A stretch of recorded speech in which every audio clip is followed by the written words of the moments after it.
광복절 앞두고 일본 핵 오염수 두둔 나선 조선일보. 이드구 언소주 정책위원.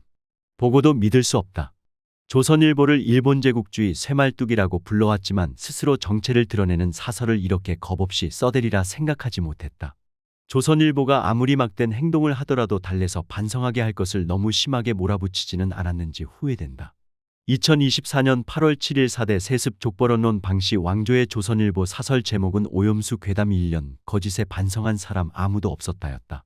제목부터 일본 극우 세력의 충성심을 내보이기 위해서인지 도발적이다. 시점도 남보다 한참 앞서서 단독을 칭찬할 만하다. 후쿠시마 핵 오염수 투기 1년이 아니라 오염수 괴담 1년이란다. 이렇게 도발적인 행태와 최근 이어지고 있는 윤석열 정권의 주변 인사들의 준동과 맞물려 생각하면 예사롭지 않다. 최단기 탄핵 신기록 보유자 이진숙의 위안부와 역사 관련 발언에 이어 강점기 조선인은 모두 일제 신민이었다고 강변하는 김영석이 독립기념관장으로 취임했다. 광복절을 앞두고 이들이 펼치는 일련의 공세가 예사롭지 않다.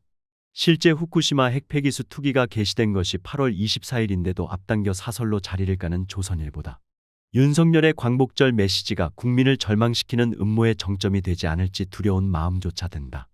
2023년 8월 24일 일본 도쿄전력은 한국을 비롯한 전 세계인들의 격렬한 반대와 우려 속에 후쿠시마 핵 오염수 투기를 시작했다. 조선일보는 앞서 2021년에 이영환 과학 전문 기자와 유지한 기자가 후쿠시마 핵 오염수 투기에 대해 문답식으로 기사를 내보냈다. 핵 오염수 투기 이유, 안전성, 주변국 영향과 반발 등을 주로 다루고 있다. 2024년 1월의 업데이트의 기사 자체가 오염되었겠지만 일본 정부가 다른 대안이 전혀 없어 불가피하게 오염수를 방류하는 것으로 보기도 힘들다. 해양 생태계나 주변국에 대한 영향은 불확실하다. 해양 생태계 먹이사슬을 거쳐 방류의 영향이 우리 식탁에까지 영향을 미칠 가능성을 완전히 배제할 수는 없다. 해상 방류 이후에도 감시 정보가 제대로 공유될 수 있을지에 대한 의구심이 적잖다. 방사성 물질이 잘 처리되는지 우리나라가 직접 검증하는 편이 낫다 등으로 기술하고 있다. 조선일보식의 논법으로 보면 오히려 후쿠시마 핵 오염수 투기의 심각성을 쉽게 짐작할 수 있었다.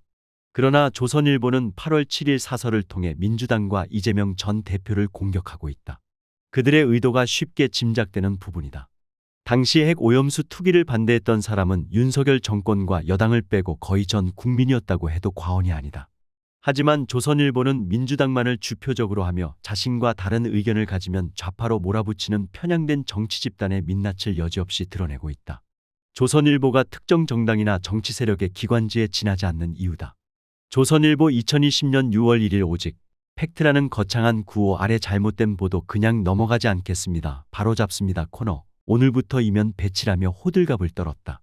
그렇다면 위에 제시한 서로 다른 기사 중에 조선일보가 이른바 사실보다는 굳이 팩트라고 주장하는 내용은 무엇인가? 2024년 8월 7일 자 사설에서 말한 것처럼 후쿠시마 핵 오염수에 대한 주장은 괴담일 뿐이고 모두 거짓이란 말인가? 앞선 기사에서 조선일보는 일본 측의 핵 오염수 방류의 불가피성에 대해 의구심을 제기하고 있으며 생태계에 대한 영향이 불확실하다고 말하고 있다. 불확실하다는 말은 없다는 말이 아니라 있을 수도 있다고 해석하는 것이 자연스럽다. 더 나아가 우리 식탁에까지 영향을 미칠 가능성을 완전히 배제할 수는 없다는 베베 꼬인 말의 뜻은 무엇인가? 사도 광산에 대한 강제성에 대해서도 한마디도 못하는 윤석열 정권이 핵 오염수 해양 투기에 대한 정보를 제대로 공유하고 우리나라가 직접 검증하고 있으리라 믿고 있는가? 윤석열 정권 언저리에 있는 사람들은 언제라도 지금처럼 언제라도 국민을 속이려 할 수 있다. 야당 정치인들도 자신들의 정략적 욕심에 의하여 국민의 판단을 흐리게 할 수 있다. 정치권이 자신의 유불리를 따져 양심과 진실을 소홀히 할 때 막고 나서야 하는 것이 언론이다. 그래서 국민들은 언론 자유라는 특권을 언론인에게 위임한 것이다. 하지만 조선일보는 일본 제국주의에 아부하고 독재 정권을 칭송하여 민족정기와 민주주의를 훼손한 범죄 집단일 뿐이다. 상대를 제대로 비판하기 위해서는 우선 자신이 깨끗해야 함에도 조선일보는 어떤 정치 세력이나 재벌보다도 더 부정하고 부패한 집단이다. 이런 약점을 가진 이들은 자신들의 약점을 쥐고 있는 세력 특히 검찰에게는 무한 굴복을 하게 되어 있다. 정권은 4에서 5년에 한 번씩 국민에게서 심판을 받는다. 검찰조차도 정권이 바뀌면 눈치를 보고 국민을 의식한다. 100년이 넘은 4대 족벌 집단으로 온갖 범죄를 저질러온 조선일보는 전혀 심판받지 않았다.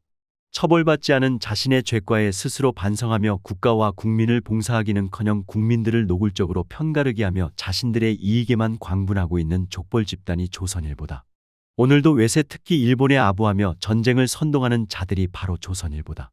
하루빨리 시민이 나서 조선일보를 폐간해야 나라와 결의가 산다.